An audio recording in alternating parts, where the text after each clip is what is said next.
Chapter 1. To the prison born. There are none so enslaved as those who falsely believe they are free. Gertie.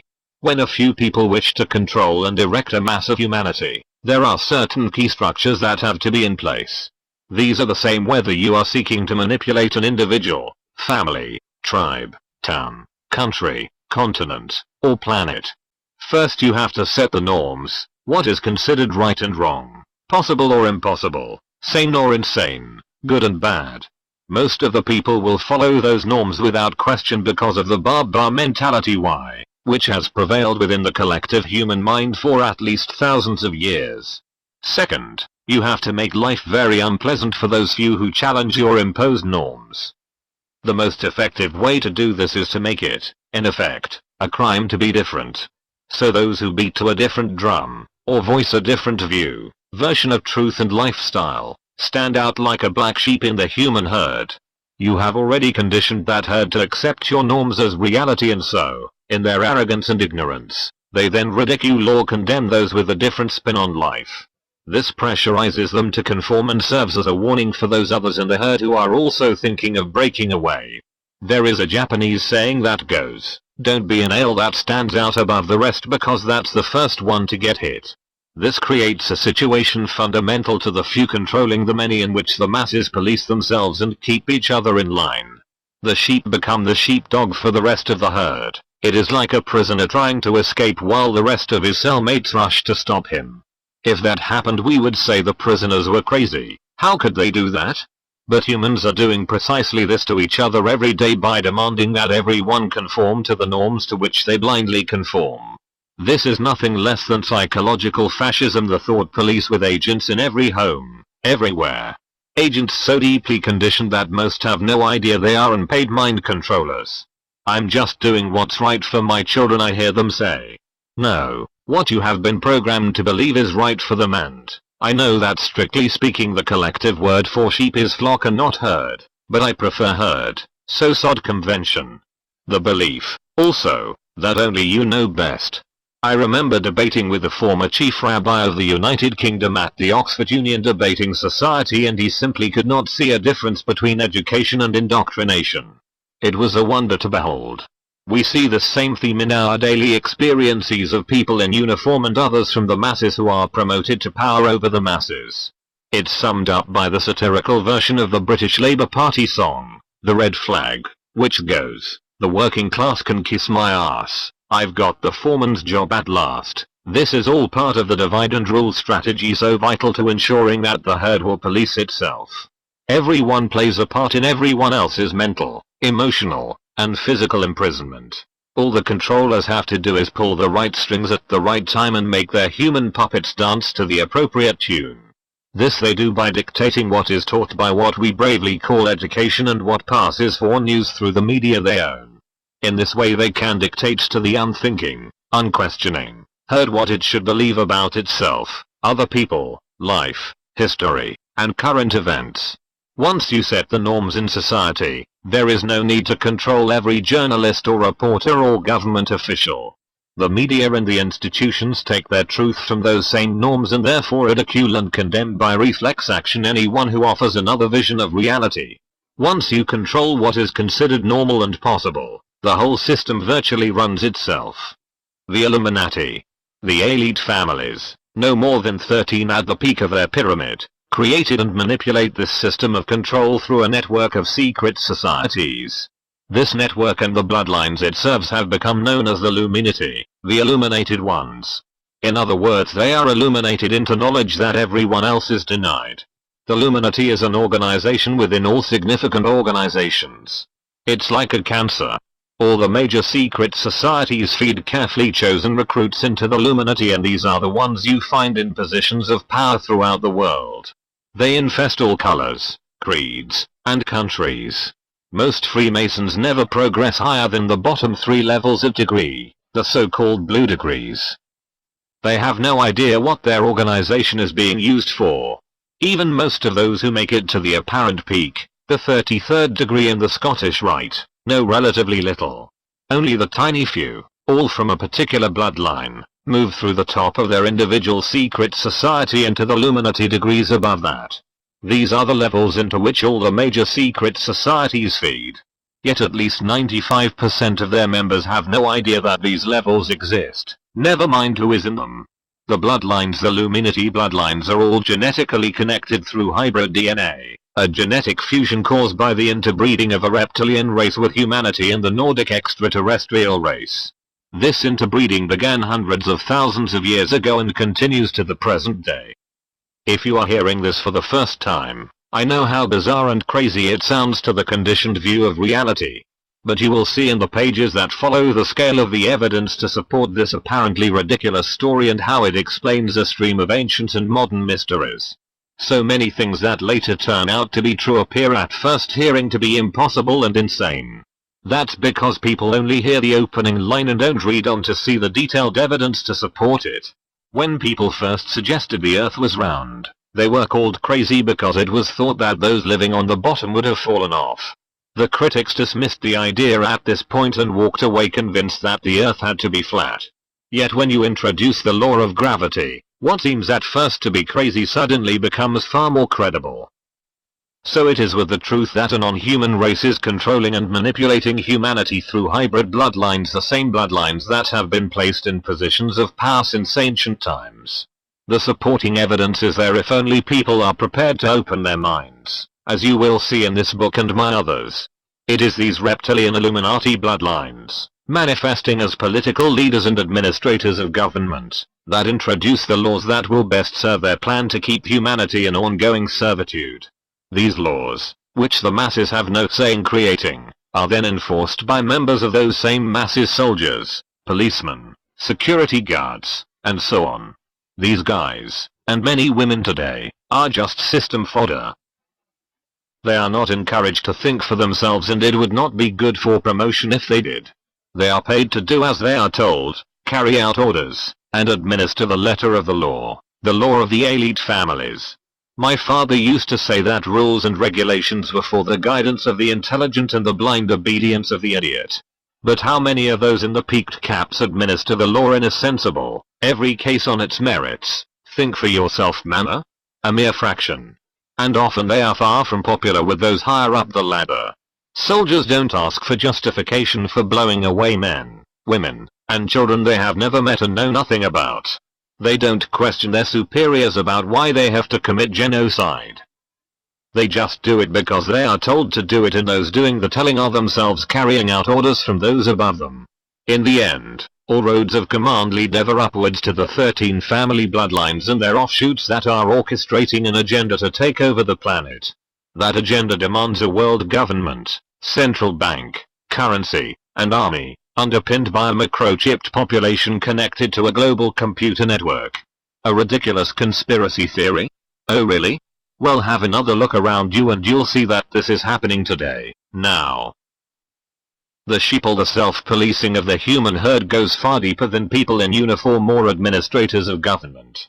It starts with conditioned parents who impose their conditioning on their children and pressure them to follow their religious, political, economic, and cultural norms. There is no more extreme example than those who insist their offspring succumb to arranged marriages because of the rules of their ludicrous religion, or the children of Jehovah's Witnesses who have been denied life-saving blood transfusions because their brain-dead parents insist on conducting every aspect of their lives according to the contradictory dictates of a book purveying stories of pure fantasy. The creation of the mental and emotional sheep pen of norms, which imprisons 99% of humanity, goes on minute by minute in subtle and less subtle ways. There are children of Christian, Jewish, Muslim, or Hindu parents who don't accept the religion, but still follow it because they don't want to upset their family. Then there is the almost universal fear of what people think of us if we speak a different version of reality or live a different kind of life. Note that the fear for those who wish to break out of the sheep pen is not the fear of what the elite families, the Illuminati or illuminated ones, will think of them. Most have no idea that such a network exists. No, the fear is for what their mother or father will think, or their friends and workmates, the very people who are conditioned by the system to stay in the pen. The sheep are keeping the other sheep in line and making life unpleasant for anyone who tries to escape. It is so easy for a small group of interbreeding family bloodlines to control the lives, in other words the minds of billions, once the key institutions of information are in place, as they have been for thousands of years in their various forms. There are not enough of these manipulators and their stooges to control the population physically, and so they have had to create a structure in which humans control themselves through mental and emotional imposition. Once you have the herd mentality policing itself, there is a third phase in this entrapment of human consciousness. You create factions within the herd and set them to war with each other. This is done by creating different belief systems, which are not different at all, and bringing them into conflict. These belief systems are known as religions, political parties, economic theories, countries, cultures, and isms of endless variety.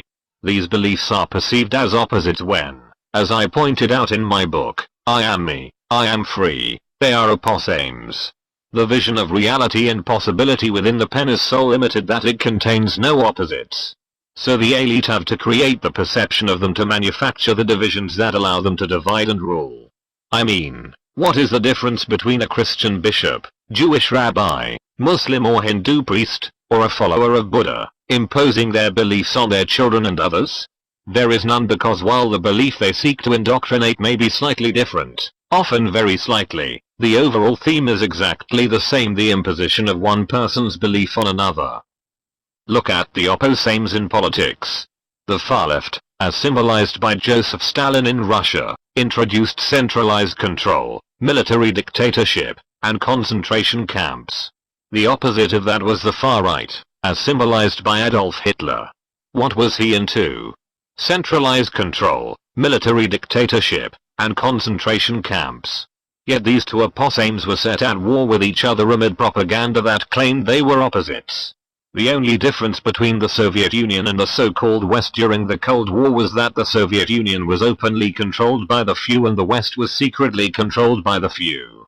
And, when you get to the capstone of the pyramid, you find they were the same few, controlling both sides. The same force operating through Wall Street and the City of London funded all sides in the two world wars, and that's provable. See, and the truth shall set you free. So let us summarize the scam. You need to first imprison the human mind with a rigid belief and a fundamentally limited sense of reality, the sheep pen. It doesn't much matter what these beliefs may be, so long as they are rigid and discourage free thought and open-minded questions. Christianity, Judaism, Islam, Hinduism, and all the rest, each make their contribution to human servitude while apparently claiming different truths. B. You encourage those who follow these rigid beliefs to impose them on others and make life very difficult and unpleasant for anyone who does not conform. C. You bring these beliefs into conflict, so ensuring the divide and rule you so desperately need for control by the few. While the masses are so busy fighting each other and seeking to impose their beliefs and views on each other, they don't see that the Illuminati have strings attached to all of them. Humans are like moths buzzing around the light, so mesmerized by their religious belief, the football scores, the latest row on a soap opera, or the price of friggin' beer, that they fail to notice the preparations being made to smash them on the ass with a swatter. Pyramids within pyramids. The Illuminati have created a pyramid structure throughout society that allows them to operate a global agenda that only a relative handful of people know exists. It is like those Russian dolls with one doll inside another, with the biggest one encompassing all of them. The Illuminati replace the dolls with pyramids. Figure 1. Every organization today is a pyramid. The few at the top know what the organization is really about and what it is trying to achieve. The further you go down the pyramid, the more people work for the organization, but the less they know about its real agenda. They are only aware of the individual job they do every day. They have no idea how their contribution connects with that of other employees in other areas of the company. They are compartmentalized from that knowledge and told only what they need to know to do their work. These smaller pyramids, like the local branch of a bank, fit into bigger and bigger pyramids, until eventually you have the pyramid that encompasses all the banks. It is the same with the transnational corporations, political parties, secret societies, media empires, and the military. If you go high enough, all the transnational corporations, like the oil cartel, major political parties, secret societies, media empires, and the military, via NATO, for instance, are controlled by the same pyramids and the same people who sit at the top of all the pyramids. In the end there is a global pyramid that encompasses all the others, the biggest doll if you like. At the top of this you will find the most elite of the Illuminati, the purest of their bloodlines. In this way, they can coordinate through apparently unconnected, even opposing areas of society, the same policies. This is how they have created the explosion of centralization in every area of life: government, finance, business, media, military. It is not by accident or natural occurrence. It is by coldly calculated design. Jim Shaw, a former 33rd degree Freemason, exposes the craft in his book, The Deadly Deception, Huntington House Incorporated, Lafayette, Louisiana, 1988. He describes how Freemasonry is based on the same compartmentalized pyramids. At the bottom are the 3 degrees known as the blue degrees, and the vast majority of Freemasons never progress beyond that through either the 33 degrees of the Scottish Rite or the 10 degrees of the York Rite. Even at the 33rd degree of Freemasonry you still don't know the real secrets unless you are one of the chosen few. Bloodline. Shaw says he was surprised when a fellow 33rd degree Mason said that they had told him he was going higher and the guy left the temple by a different door. Point 1 There is, officially, no higher than the 33rd degree. But, of course there is. The top levels of the secret societies are only the top of their pyramid. They are also encompassed by a bigger pyramid, which includes all the secret societies, and they feed their chosen bloodline initiates into the unofficial Illuminati degrees where the real action and the real secrets are. But even at that level, the knowledge is still compartmentalized. So you have this vast web of secret societies with millions of members worldwide, who think they know what they are involved in, but, in truth, only a tiny few have any idea of what is going on and who, ultimately, is calling the shots. Albert Pike, who died in 1891, was one of the most preeminent figures in world Freemasonry. Among his titles were Sovereign Grand Commander of the Supreme Council of the 33rd degree and Supreme Pontiff of Universal Freemasonry. In his book, Morals and Dogma, written for higher degree Freemasons, he reveals the way the lower levels are misled. The 33 degrees of the Scottish Rite and 10 degrees of the York Rite both include the blue degrees, of course. The blue degrees are but the outer court or portico of the temple.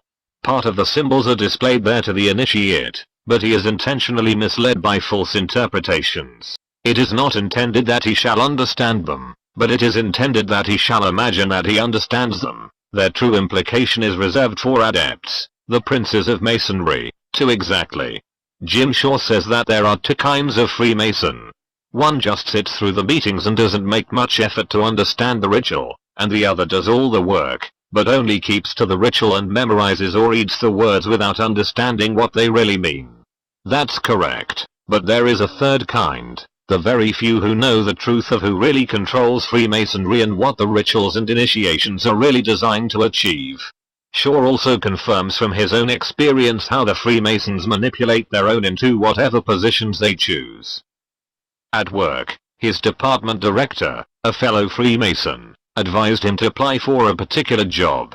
Shaw felt he was underqualified for the post and would fail the test paper. Only through the urging of his Freemason boss did he apply. When he arrived to take the test he was amazed to see that there were only 2 other applicants for a job he believed would be keenly contested. When he turned over the test paper, he saw that the questions were very easy and he finished them quickly. His 2 rivals, however, were clearly finding the paper very tough and could not complete it in the allotted time.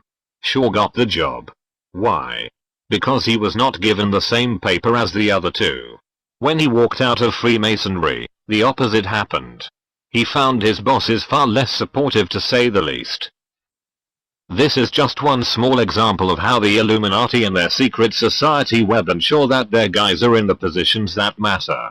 It is actually astonishing how few people you need to control to dictate your agenda through the whole system if they are a. in the key positions of decision making and b. they have the power to appoint those in the important positions below them. An example, you control the chief of police who decides the policy and he can appoint the heads of the various departments in his force. He introduces Illuminati policy and chooses his major subordinates from the secret society initiates. They, in turn, can appoint the people within their departments and can thus choose more secret society initiates for the positions below them. So it goes on. Once you have control of the top man in any organization, the pyramid is built in his, that is the Illuminati's, image. Governments are structured in the same way. Mind over masses. There are two techniques of mass manipulation that people need to understand if they are to begin to see through the game. One I call problem reaction solution and the other I term the stepping stones approach. These have been used for thousands of years to advance the agenda and, together with fear, they remain the two most effective weapons of the Illuminati. The first technique works like this. You know that if you openly propose to remove basic freedoms, start a war, or centralize power, there will be a public reaction against it. So you use problem reaction solution. At stage 1 you create a problem.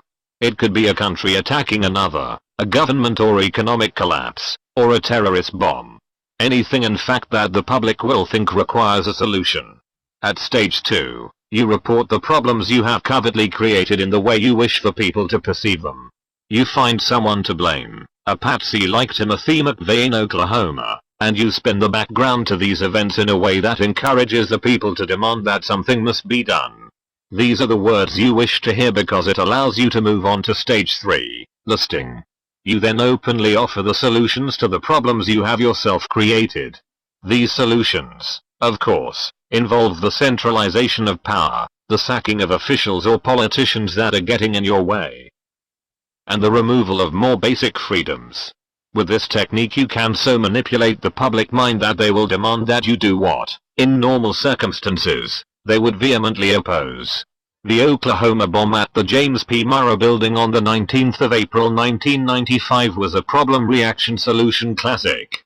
In And the Truth Shall Set You Free, I expose how McVeigh was set up by forces he did not understand and how a fuel fertilizer device in a Ryder truck could not possibly have caused that horrific damage for and what followed this death and destruction. Anti-terrorism laws went through Congress without challenge that removed fundamental freedoms from American people. I have no sympathy with the political views of McVeigh and the Christian patriots in general, except to the extent that they seek to expose the basics of the global agenda. But that's not the point. Establishing the truth of what happened is the point, no matter what the views and attitudes of those involved. I think it is called justice. If you are wondering why McVeigh offered no defense and later asked to be executed, see the section on mind control. The two most effective problem reaction solutions in the 20th century were the two global wars. They changed the face of the world, as wars always do, and led to a massive centralization of power. The United Nations, like its predecessor, the League of Nations, was an Illuminati creation to act as a Trojan horse or stalking horse for world government. The media play their part to perfection in these PRS scenarios.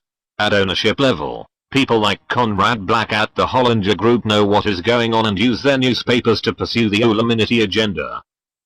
The key editors they appoint might know something of it and also certain columnists. But most of the journalists will have no idea. The editor is always there to block anything they write that is against the interests of the Illuminati, and if they insist on pursuing an unwelcome story they find themselves looking for another job. And, anyway, most of what journalists write comes from official, Illuminati, sources. In the immediate aftermath of a major event such as Oklahoma, where are the reporters getting their information? From official sources. We are told that White House sources say this and FBI sources say that. This is how the Illuminati transmit through the media the version of these events that they wish the public to believe. These reports are blazed across the front page of newspapers and the top of radio and television news bulletins throughout the world, and what they say becomes the norm. In the weeks and months that follow, researchers who are interested in the real truth begin to dig away.